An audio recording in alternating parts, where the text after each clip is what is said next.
রাধে রাধে, হরে কৃষ্ণ। আজকে চলে ফুল তুললাম, ফুল তোলার পর আমি চলে এসেছি আমার ঠাকুর ঘরে। গপুকে আমি সকালবেলা তুলে নিয়েছিলাম, কমলনাথ আর বসে আছে। আর আজকে যেহেতু ঠান্ডা ঠান্ডা পড়েছে, আর এখন তো বৃষ্টিই পড়ছে, গলাটা একটু খারাপ আছে, প্লিজ কিছু মনে করো না। এই গলাটা ভেঙে গেছে বৃষ্টির জন্য। এবার সমস্ত কাজকর্ম করতে করতে খেয়াল থাকে না কখন বৃষ্টিতে ভিজে ঠাকুরের বাসন ধুতে হয়, ফুল তুলতে হয়। তো ভিজে ভিজে যেহেতু ফুল টুল তুললাম মিডিয়াম, তো দেখলে আমাদের গাছে কি সুন্দর সুন্দর ফুল। তো আমার বন্ধুরা ঠাকুরের ইচ্ছে গোপাল সোনার পিঠে আমাকে বাজারে যেতে হয় না, আমি আমার নিজের গাছের বাগানের ফুল থেকে আমি ফুল তুলি, গোপালকে পুজো দিই, সমস্ত ঠাকুরকে পুজো দিই। তো এবারে আমি ঝট করে হচ্ছে গিয়ে গোপাল সোনাকে স্নান টান সব করিয়ে নেব, তারপরে ভোগ নিবেদন করবো। চলো দেখতে থাকো আজকে গোপাল সোনার দুপুরের সেবা।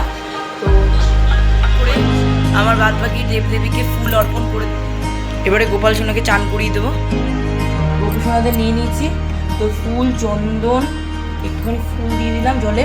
আজকে হচ্ছে গিয়ে আমি নর্মাল জলে স্নান করাচ্ছি, যেহেতু এমনিতেই বর্ষাকাল, আজকে ঠান্ডা ঠান্ডা পড়েছে, এখন শ্রাবণ মাস, তো প্রায় বৃষ্টি বৃষ্টি হচ্ছে, প্রায় ঠান্ডা ঠান্ডা। তাও চন্দনটা একটুখানি দিলাম, বেশি জলের মধ্যে দিলাম না, যেহেতু চন্দনটা ঠান্ডা, এমনিতেই ঠান্ডা ঠান্ডা ওয়েদার, কখন ঠান্ডা লেগে যেতে পারে বোঝা যাচ্ছে না। তো আমি গোপালকে স্নান করে নিচ্ছি। স্নান মন্ত্র ওম নমঃ ভগবতে বাসুদেবায় নমঃ, ওম নমঃ ভগবতে বাসুদেবায় নমঃ, ওম নমঃ ভগবতে বাসুদেবায় নমঃ। তো গোপসোনাদের স্নান করিয়ে নিচ্ছি, বেশি করাচ্ছি না, লাগছে। এবং সর্বশেষ বাসিটি গোপালের হাতে দিয়ে দিচ্ছি।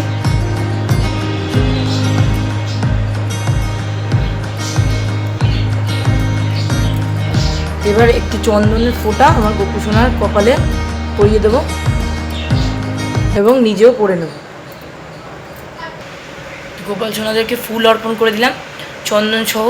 এবারে হচ্ছে কি ভোগ নিবেদন করব। তো আমি গোপাল সোনাদের ভোগ নিবেদন করে দিলাম। তো গোপাল সোনাকে আমি একটু নিজের হাতে খাইয়ে দিই।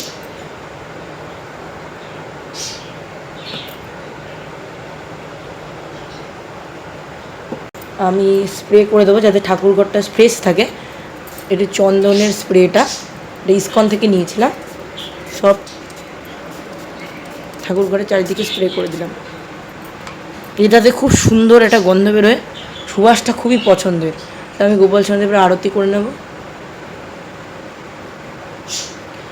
হরে কৃষ্ণ কৃষ্ণ কৃষ্ণ হরে হরে, হরে রাম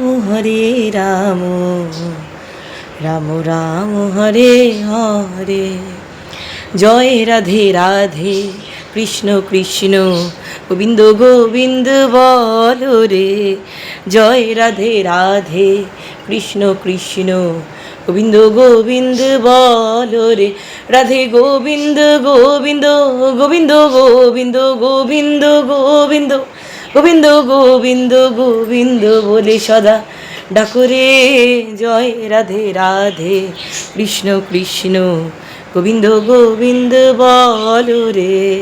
ছাড়ো রে মন কপট চাতুরি, বদনে বলো হরি হরি।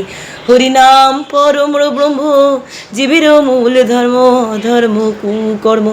ছাড়ো রে, জয় রাধে রাধে, কৃষ্ণ কৃষ্ণ গোবিন্দ গোবিন্দ বলো রে।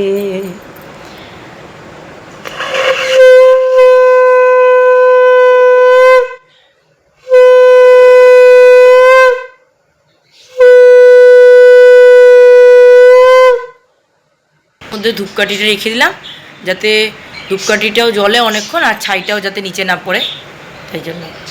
তো এবার গোপাল সোনা ভোগ গ্রহণ করুক, ফিরে আসছি একটুখানি পর। তো বন্ধুরা ঠাকুর ঘরে ফিরে এলাম। তো গোপালের ভোগটা নামিয়ে নেবো, এখন সেটা প্রসাদ হয়ে গেছে হাতের তালি দিয়ে। বন্ধুরা ভিডিওটা এখানেই শেষ করলাম, আবার দেখা হবে নতুন একটা ভিডিওর সঙ্গে। আজকে এটাই ছিল হচ্ছে শ্রাবণ মাসের প্রথম রবিবার এর ভিডিও, গোপাল সোনার সেবা। কালকে শ্রাবণ মাসের সোমবার, অর্থাৎ শিবের বার। তো কালকের পুজোটা তোমাদের সঙ্গে শেয়ার করবো। আবার কালকে দেখা হচ্ছে। ততক্ষণ পর্যন্ত বন্ধুরা ভিডিওটি ভালো লাগলে লাইক করো, সাবস্ক্রাইব করো, প্লিজ কমেন্ট করো। আবার দেখা হবে নতুন ভিডিওর সঙ্গে। ততক্ষণ পর্যন্ত বাই বন্ধুরা, সকলে ভালো থেকো, সুস্থ থেকো, এটাই ঈশ্বরের কাছে কামনা করি।